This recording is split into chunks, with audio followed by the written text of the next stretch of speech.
আসসালামু আলাইকুম। আমি মোহাম্মদ মহিউদ্দিন আহমেদ। আমি একজন জেনারেল প্র্যাকটিশনার।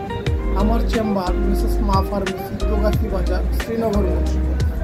আমি এই পেশায় প্রায় 2002 সাল থেকে নিয়োজিত আছি। আজকে আমি যাদের ঘুম কম হয়, মাথা ব্যথা হয়, এ প্রসঙ্গে কিছু কথা বলব। দেখুন, আজকাল প্রায় শোনা যায় এই রোগটার কথা।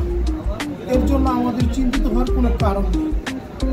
আমরা রাতে ঘুমানোর আগে যারা মুসলিম আছি তারা এশার নামাজ পড়ব এবং কিছু দোয়া দুরূদ করে শুয়ে থাকবো। ইনশাল্লাহ আমাদের ঘুম হবে।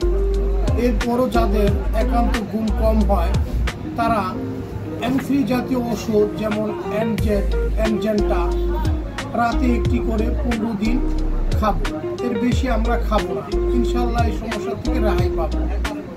এরপরও যাদের ঘুম কম হয় তারা জর্দা, সিগারেট, চা, কফি থেকে বিরত থাকবে এবং পাশাপাশি আমার সাথে আমার স্ক্রিনে দেওয়া নাম্বারে যোগাযোগ করতে পারেন বা একজন সাইকিয়াট্রি ডাক্তার দেখিয়ে নিতে পারেন। ধন্যবাদ।